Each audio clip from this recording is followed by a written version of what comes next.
கண்மணி போட காதலன் நான் நான் எழுதும் கடதாசி இல்லை, கடிதமே இருக்கட்டும், படி. எனக்கும் தானக்காயா இருந்தாலும் தன்னால் ஆடிடும். அது என்னமோ தெரியல, என்ன மாயமோ தெரியல, எனக்கு ஒன்றும் ஆகுறதில்ல. பிராமி பிராமி என் காதலை நான் சொல்லாம எங்க அழுதா வருது. ஆனா என் சோங்க உங்க தாங்கிடுமா அப்படி நினைக்கும் போதெல்லாம் வருதா அழுது கூடி நின்றுடுது. மனித உணர்ந்து கொள்ள இது மனித കാതൽ அல்ல, காதல் அல்ல, காதல் அல்ல. അதைയും താണ്ടി പുണിതമാണ്. എല്ലാവർക്കും നമസ്കാരം. നമ്മോടൊപ്പം ഇന്നുള്ളത് അനുഗ്രഹീത കലാകാരനായ അസീം ഷയാണ്. ഡബ്ബിംഗ് ആർട്ടിസ്റ്റാണ്, പ്രൊഫഷണൽ മിമിക്രി ആർട്ടിസ്റ്റാണ്. അതുപോലെ തന്നെ നിരവധി സീരിയലുകളിലും സിനിമകളിലും ചെറുതും വലുതുമായിട്ടുള്ള ഒട്ടനവധി വേഷങ്ങൾ കൈകാര്യം ചെയ്ത വ്യക്തിയാണ്. നമസ്കാരം അസീം ഷാ. നമസ്കാരം. എങ്ങനെയാണ് നമ്മുടെ ശരീരത്തോട്ട് ഈ കാല കയറി വന്ന ഏത് പ്രായത്തിലാണ്? ഞാൻ 6ാം ക്ലാസ്സിലാണ് ആദ്യം മിമിക്രി സ്കൂളിൽ കാണിക്കാൻ കാരണം വെച്ചാല് നമുക്ക് ഞാൻ പഠിക്കാൻ മിടുക്കനായതുകൊണ്ട് ഞാൻ യുവജനോത്സവം വന്ന സമയത്ത് രാവിലെ തൊട്ട് ഉച്ച വരെ മറ്റേ എന്തെങ്കിലും പരിപാടിക്ക് പങ്കെടുക്കുന്നു. പഠിക്കണ്ട, ഞാൻ പഠിക്കാൻ മിടുക്കണല്ലോ. അങ്ങനെ അപ്പൊ മിമിക്രി ഉണ്ട്, മോണാക്ട് ഉണ്ട് എന്ന് പറഞ്ഞപ്പം ഞാൻ എന്റെ മൂത്ത ചേട്ടൻ എന്റെ നേരെ മൂത്ത വർത്തനുണ്ട്, നിസാം എന്നാണ് പേര്. ഇതിലെ തോട്ടുമുക്കിലാണ് താമസം. അപ്പൊ അവൻ പണ്ട് ദിക്കിങ് കണ്ട് മമ്മൂട്ടിയുടെ ഒക്കെ ഭയങ്കര ഫാനും ചെറിയ വോയിസ് ഒക്കെ ചെയ്യുമ്പോൾ അങ്ങനെ പോകുന്ന ആളായിരുന്നു. അപ്പൊ അത് കാണുമ്പോൾ നമുക്ക് സന്തോഷം. കുറച്ച് ദിവസം കഴിഞ്ഞപ്പോ സ്കൂളിൽ ഇങ്ങനെ വന്നു. യുവജനോത്സവം വന്നു. അപ്പൊ അതിനൊരു 10-15 ദിവസം മുമ്പ് കുട്ടികൾ വരൂ. അപ്പൊ 3-4 പിരീഡ് അങ്ങ് മാറി കിട്ടും. അങ്ങനെ ഞാൻ ചുമ്മാ പോയി ഓരോന്ന് പറഞ്ഞു. അപ്പൊ എന്റെ കൂട്ടുകാരുണ്ട് രാജീവ്, അവൻ ഈ കൊച്ചു കരയുന്നത് ആംബുലൻസ് പോകുന്നത് കാണിക്കും. ആ ഒരു ഇത് വെച്ചിട്ട് ഞാൻ പോയി ചെയ്ത്. അപ്പൊ ആ സ്കൂളിൽ പങ്കെടുക്കാണ്ട് 7-8 പയ്യന്മാരുണ്ടായിരുന്നു. ഭാഗ്യവശാൽ എനിക്ക് അന്ന് സെക്കൻഡ് കിട്ടി യുവജനോത്സവത്തിൽ. അപ്പൊ ഒരു ചെറിയൊരു സന്തോഷം കൊണ്ട് ചെയ്യാൻ പറ്റും. അങ്ങനെ പിന്നെ 7ാം ക്ലാസ്, 8ാം ക്ലാസ്, 9ാം ക്ലാസ്, 10ാം ക്ലാസ് ഒക്കെ ആയപ്പോ 9, 10 ഒക്കെ എനിക്കായിരുന്നു ഫസ്റ്റ് കിട്ടിയത്.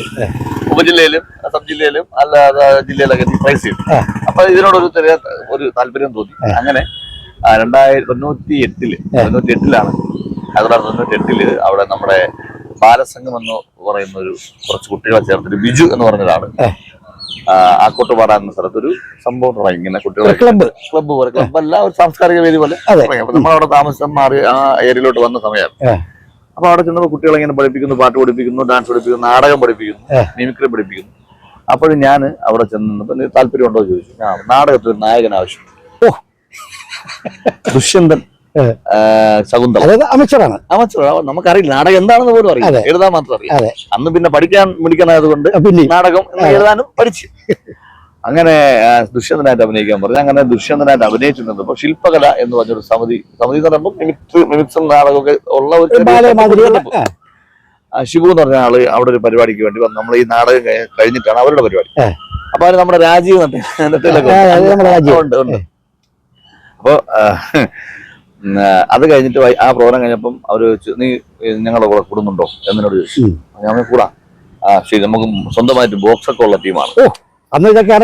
ബോക്സൊക്കെ ഉണ്ട്, സ്വന്തമായിട്ട് വണ്ടിയൊക്കെ ഉണ്ട്. അങ്ങനെ ഞാൻ ചെന്ന് പോവാൻ പറഞ്ഞു. പൂവത്തൂർ എന്ന സ്ഥലത്താണ്, നെടുമങ്ങാട് പോസ്റ്റ്.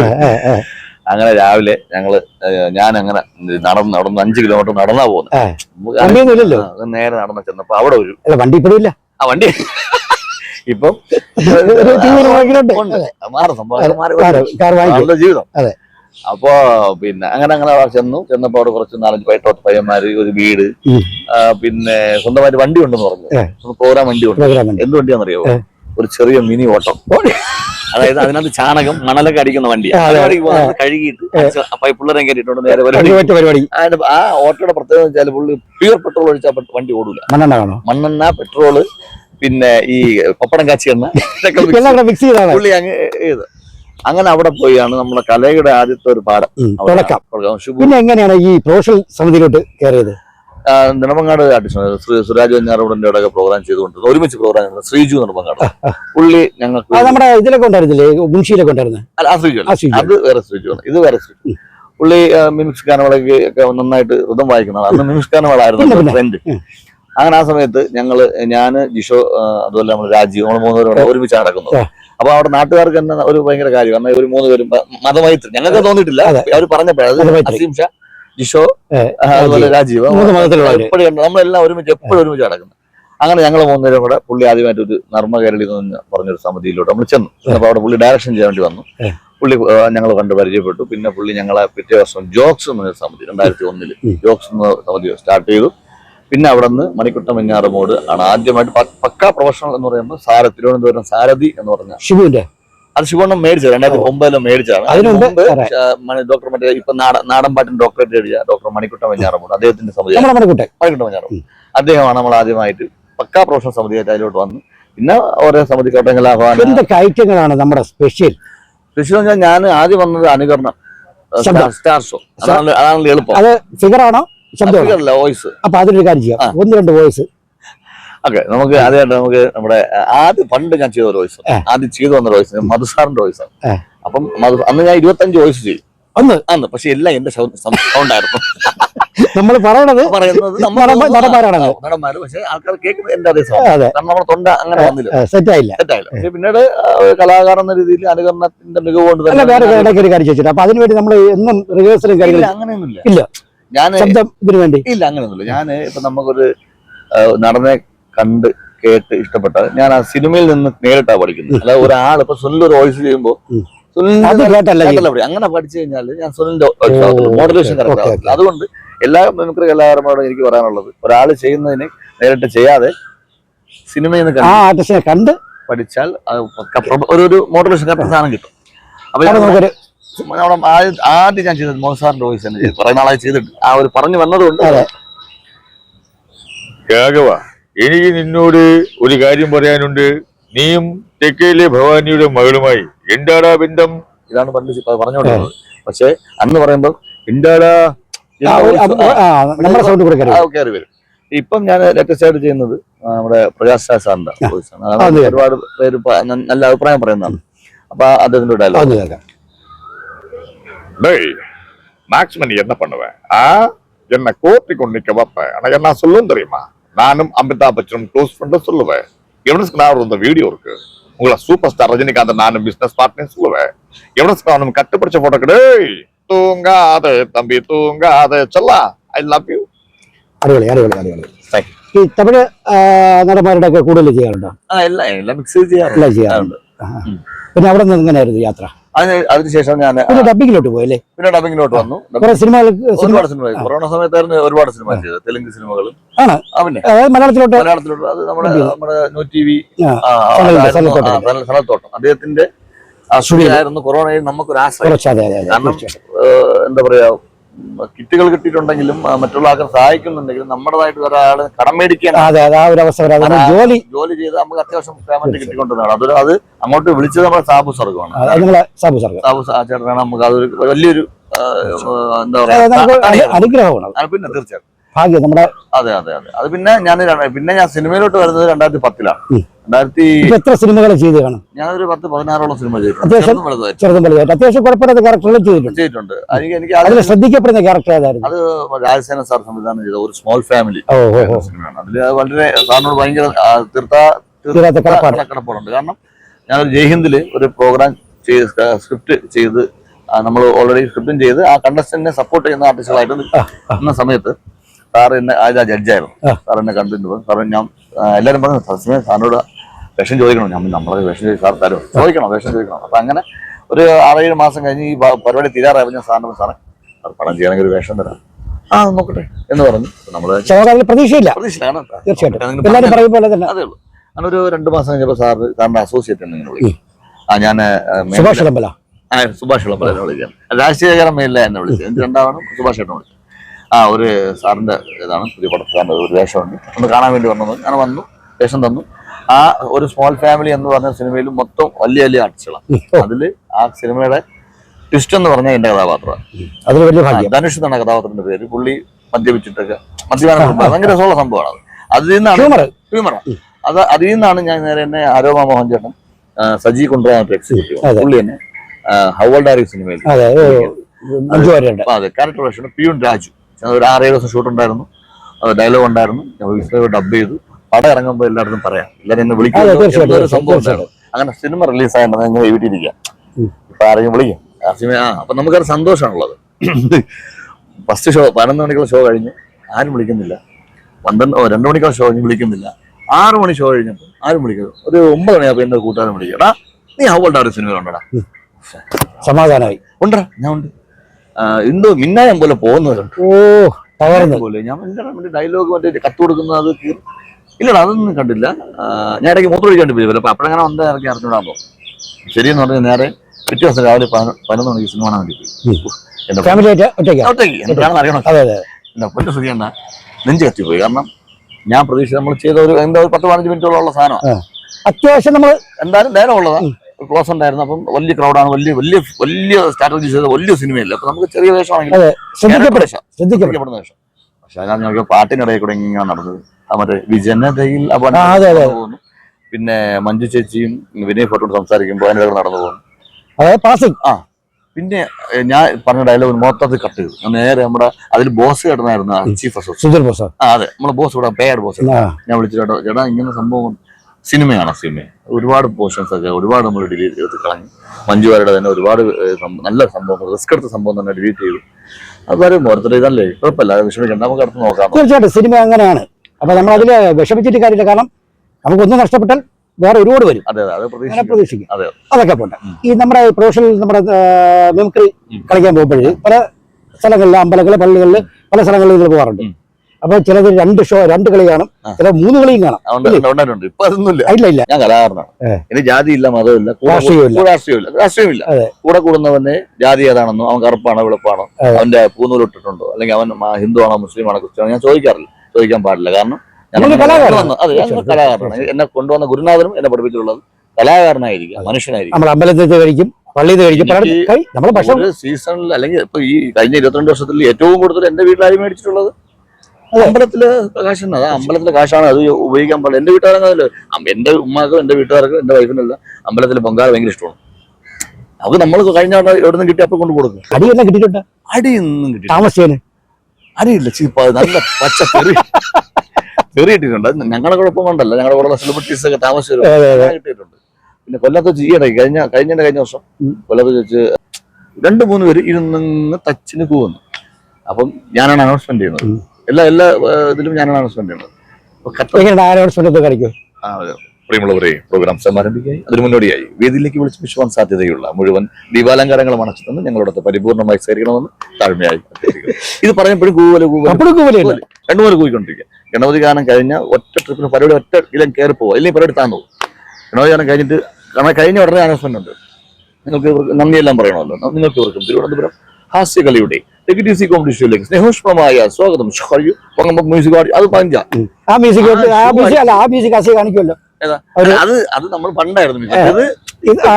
ഇപ്പൊ മറ്റേ 10,000 വാട്സ് തള്ളിയല്ലേ ആ ഒരു മ്യൂസിക്. നമ്മൾ പണ്ട് ഇപ്പൊ അതില്ല. ഇപ്പൊ അത് അതിന്റെ ട്രെൻഡ് മാറിയതുകൊണ്ട് നമ്മളിത് എങ്ങനെ ചെയ്യുന്നത്, ഈ കട്ടം പൊക്കി ഒന്നും കൂവുക. അപ്പൊ ഈ കട്ടം പൊക്കി കഴിഞ്ഞ് നന്ദി കാണിക്കുന്ന സമയത്ത് സൈലന്റ് ആയിരിക്കും. പച്ചപ്പുഴ ചീത്ത വിളിച്ചു. ഞാൻ പറഞ്ഞ് നിർത്താൻ വേണ്ടി ഈ വെള്ള കട്ടം ഞാൻ പൊക്കി, ഞാൻ ഫ്രണ്ടിൽ കയറി. ഞാൻ പറഞ്ഞ് ചേട്ടാ കൂവണമെങ്കിൽ ചേട്ടാ ഇപ്പം കൂവിക്കും, വാ സ്റ്റേജിനകത്തൊന്ന് കൂവെന്ന് പറഞ്ഞു. വിളിച്ച് കയറ്റി നമുക്ക് കുഴപ്പം സ്റ്റേജിൽ കയറി 2 സ്റ്റേജിൽ കയറി കൂവി. ഞാൻ ചേട്ടൻ്റെ രസകരമായിട്ടുള്ള സുന്ദരനായിട്ടുള്ള, അപ്പൊ എനിക്ക് ഇവിടെ റൂട്ട് മനസ്സിലായി. ഞാൻ പിന്നെ അങ്ങോട്ട് പോയി ഞാൻ അടിയിട്ടു. ഞാൻ പറഞ്ഞു ചേട്ടനെ കാണാൻ സുന്ദരനാണ്, നീ എന്നെ അങ്ങ് പൊക്കെയൊന്നും വേണ്ട, നമ്മളെ കാര്യം എടാ കൂടാ എന്ന് പറഞ്ഞു. ഞാൻ പറഞ്ഞു ഈ പരിപാടി ആരെ പരിപാടിയാണ്? അത് ഞങ്ങളെ പരിപാടി തന്നെ. അപ്പൊ നിങ്ങളുടെ നാട്ടിലൊന്നും നമുക്ക് വിഷയമൊന്നുമില്ല. നാളുകളിൽ ഈ മൊബൈലിൽ ഷൂട്ട് ചെയ്ത് സോഷ്യൽ മീഡിയ ഷൂട്ട് ചെയ്യാൻ നിങ്ങളെ നാണെങ്കിലും ഞാനെല്ലാം ആണെങ്കിലും പോണം. പിന്നെ ഇത്രയും ആർട്ടിസ്റ്റുകൾ മേക്കപ്പ് ചെയ്ത് നിൽക്കുന്നത് ഒരാൾക്ക് അരി വാങ്ങാനാണ്. നിങ്ങൾ പരിയൊക്കെ ജോലി ചെയ്ത് അരി വാങ്ങിച്ച് ഇവിടെ അലുമുണ്ടാക്കി നിങ്ങൾ പോയി കിടന്നുറങ്ങും. രാവിലെ ആകുമ്പോൾ നിങ്ങൾക്ക് അയ്യോ മോശമായി പോയി എന്ന് തോന്നും. അപ്പൊ ഞാൻ സംഭവം പറഞ്ഞുതരാം, ചേട്ടാ എന്നോട് പറയണം, എങ്കിൽ മാത്രം ഞങ്ങൾ പരിപാടി നിർത്താം, അല്ലെങ്കിൽ ഞങ്ങൾ തുടരാം, നിങ്ങൾ കൂവിക്കും. അതെന്താ പറയാൻ പേര് മണി പണി മണൽ പണി എന്ന് പറയാൻ അത് ഞാൻ എന്തിനു പറയണം? പറയൂ, നമ്മൾ പറയുമ്പോൾ നമുക്ക് അറിയാലോ ബുദ്ധിമുട്ടുണ്ടാവും. നമുക്ക് ഇവിടെ നിൽക്കുന്നതിന്റെ ബുദ്ധിമുട്ടുണ്ടാവല്ലോ. അതെന്ത് പേര് മണി മണല് പണി, അതങ്ങനെയല്ല. പേര് മണി പണി മണൽ പണി, പേര് മണി മണൽ, അത് 5 പ്രാവശ്യം പറയും. പുള്ളി അവിടെ നിന്ന് വീർക്ക ആ കൂടെ വട്ടായി അപ്പൊ കൂടെ നിന്നാ പതുക്കെ അങ്ങ് വലിയുന്നു. അപ്പൊ ഞാൻ മറ്റേ പയ്യനെ നമ്മുടെ തട്ടിക്ക വിളിച്ചേട്ടാ അവൻ കയറി അടച്ചു വന്നില്ല അങ്ങോട്ടല്ലേ ഞാൻ പറയും എനിക്ക് വഴിയമ്പലത്തിൽ 7 വെടി വഴിപാട്, വഴിയമ്പലത്തിൽ 7 വെടി വഴിപാട് പറയൂ. അത് അവനാ മനസ്സിലായല്ലോ ബുദ്ധിമുട്ട്, ഇവിടെ നിൽക്കുന്നതിന്റെ ബുദ്ധിമുട്ട് മനസ്സിലായി. ഈ ഇരിക്കുന്ന ആൾക്കാരെ ചേട്ടന് കാണാൻ പറ്റുമോ? ഓ ഇനി കൂവോ? അല്ല അത് നമ്മൾ സന്തോഷം ബേക്കി പോയി കൂവിയാണ് ഇത്. അപ്പൊ കമ്മിറ്റിക്കാരൊക്കെ വന്ന് പ്രശ്നങ്ങളില്ല, സോൾവായി പരിപാടി വിജയിച്ചു അവിടെ തന്നെ പിറ്റേ ദിവസം നമ്മൾ കളിക്കുകയും ചെയ്തു. അപ്പൊ അതുകൊണ്ട് അപ്പൊ നമുക്ക് ഈ പരിപാടിക്ക് പോകുമ്പോൾ ആൾക്കാർ നമ്മളെ ശത്രുവായിട്ടാണ്. എന്തിനാ അങ്ങനെ കാണുന്നത്? നമ്മളെപ്പോഴും വരുന്നത് അവരെ സന്തോഷിപ്പിക്കാനാണ്. അവര് നമ്മളോട് പിന്നെ വേറെ കേസുണ്ട്.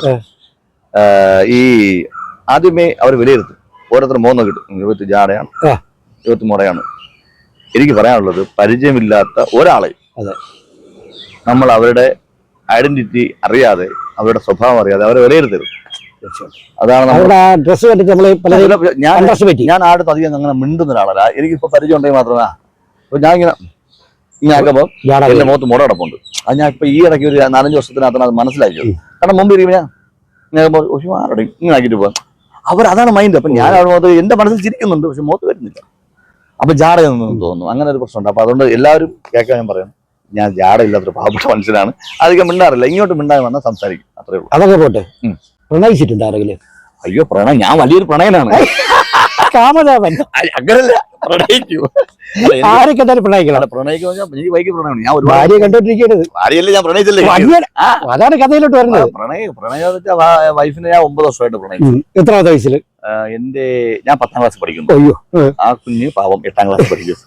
2 വയസ്സിനുള്ളത്. അതെ സന്തോഷമാണ്. ഇപ്പൊ ഞങ്ങൾ ഓൾറെഡി സന്തോഷമാണ്. ഇപ്പോഴും പ്രണയിക്കുകയാണ്. ഇപ്പോഴും പ്രണയിച്ചുകൊണ്ടിരിക്കുന്നത് പ്രണയം തന്നെയാണ്. പിന്നെ വേറെ കേസുണ്ട്. ഈ പ്രണയിക്കുന്നവർ പ്രത്യേകം ശ്രദ്ധിക്കുക, ഒരു അകലം വെച്ചിട്ട് പ്രണയിക്കുക. അല്ലെങ്കിൽ വിട്ടുപോകുമ്പോൾ ഭയങ്കരമായിട്ട് വിഷമം വെച്ചാൽ ഭയങ്കരമായിട്ട് ഓപ്പോസിറ്റ് നിൽക്കുന്ന ആൾക്കുള്ള വിഷമം എന്താണെന്ന് അനുഭവിക്കുന്നതിന് മാത്രമേ അറിയാവൂ. പക്ഷെ അതിനൊക്കെ റിക്കവർ ചെയ്ത് വന്നത് കൊണ്ട് നിൽക്കുന്ന ഒരാളായതുകൊണ്ട് എനിക്കിപ്പോൾ അത് പറയാൻ പറ്റും. അങ്ങനെ വൈഫിനെ പ്രണയിച്ചു. വൈഫിനെ പ്രണയിച്ചു. വീട്ടുകാർ സമ്മതിച്ചു? ഇല്ല, വീട്ടുകാർ സമ്മതിച്ചു. അവളെ വീട്ടിലെ മമ്മി പറഞ്ഞു പിച്ചക്കാരനെ കെട്ടിച്ചു കൊടുത്താലും ഞാൻ എന്റെ മോളെ ഇവന് കെട്ടിച്ചു കൊടുക്കില്ല. കാര്യം എന്താണ്? കാരണം വെച്ചാൽ നമുക്ക് സാമ്പത്തികമായിട്ട് ഞങ്ങള് വലിയ സ്ട്രോങ് അല്ലായിരുന്നു. എപ്പോഴും അങ്ങനെയല്ല. അതിന് ജോലിയില്ല, പഠിത്തം കുറവാണ്, ജോലിയില്ല. അപ്പൊ ഇവനൊക്കെ അവളെ കെട്ടി അവളെ അങ്ങനെ നോക്കും. അവളാണെങ്കിൽ വിളക്കൂട്ടത്തിൽ പഠിച്ച് ഫസ്റ്റ് റാങ്കും ഡിസ്റ്റിങ്ഷനും എല്ലാം വാങ്ങിച്ച് ഒരു പാവപ്പെട്ട വീട്ടിൽ. അത് നമ്മളെ വീട്ടിലൊക്കെ വെളിച്ചം കറണ്ട് ഉള്ളപ്പോ അവരുടെ വീട്ടിൽ അപ്പോഴും വെളിച്ചമില്ല. എന്നിട്ട് നല്ല പഠിക്കും. അന്നേരം പഠിച്ച് അവള് തറയിരുന്ന് വിളക്കെട്ടത്തിൽ പഠിച്ചിട്ടാണ്. അതൊക്കെ എനിക്ക് ഭയങ്കര ഇഷ്ടമായിരുന്നു. ഇപ്പോഴാ അത് എനിക്ക് ഭയങ്കര അഭിമാനം. തീർച്ചയായിട്ടും. അപ്പൊ എനിക്ക് അവളെ മതി. അപ്പൊ അവക്കും എന്നെ മതി. വീട്ടുകാരോട് സംസാരിച്ചു, സമ്മതിച്ചില്ല. 2009 ഞാൻ പറഞ്ഞു എനിക്ക് അവളെ കല്യാണം കഴിക്കണം, എനിക്കൊന്നും വേണ്ട. അങ്ങനെ ഒരു വിധത്തിൽ സമ്മതിച്ച്. സ്ത്രീധനമായിട്ടൊന്നും മേടിച്ചിട്ടില്ല. ഇപ്പൊ കുട്ടികൾ 2 പേരുണ്ട്. മൂത്ത പേരുടെ പേര് ആസ്ലാൻ, വീട്ടില് ആച്ചു എന്ന് വിളിക്കും. രണ്ടാമത്തെ മോളെ പേര് ആസിയ, അവളെ അമ്മാളു എന്ന് വിളിക്കും. മോന് ഇപ്പൊ ഇനി 8-ല്, മോൾ ഇനി 6-ല്. പുതിയ പ്രോജക്റ്റുകൾ എന്തൊക്കെയാണ്? പുതിയ പ്രോജക്റ്റ് ഇപ്പൊ നമ്മള് ഒരു ഡാർക്ക്നെസ് പുതിയൊരു ഷോർട്ട് മൂവി ചെയ്തുകൊണ്ടിരിക്കുകയാണ്. അതുപോലെ നമ്മുടെ രാഹുൽ സംവിധാനം ചെയ്യുന്ന ഒരു പുതിയ പടം. പിന്നെ അപ്പോസ്തലന്മാരുടെ പ്രവൃത്തികൾ പടം. അങ്ങനെ കുറച്ച് പ്രോജക്റ്റുകളുണ്ട്. ഷൂട്ട് കഴിഞ്ഞു. റിലീസിന് വേണ്ടിയിരിക്കുകയാണ്. സീരിയൽ ഇപ്പൊ ഞാൻ ചെയ്തുകൊണ്ടിരുന്നത് സി കേരളത്തിൽ നമ്മളെ ജനാർദ്ദൻ സാറിന്റെ സുഭദ്ര എന്ന സീരിയലാണ്. ക്യാരക്ടറിനകത്ത് NN കുട്ടി, നാരായണൻകുട്ടി എന്നുള്ള കഥാപാത്രം. നല്ല കഥാപാത്രം. അതിന്റെ ബാക്കി ഉണ്ടാവും. ഇപ്പൊ ഈ കഥാപാത്രത്തിന് ബ്രേക്കാണ്. പിന്നെ നമ്മുടെ റിയാസിക്കട 1-2 വർക്ക്. പിന്നെ എനിക്ക് സ്വന്തം ട്രൂപ്പ് തന്നെ ഉണ്ട്, തിരുവനന്തപുരം ഹാസ്യകല.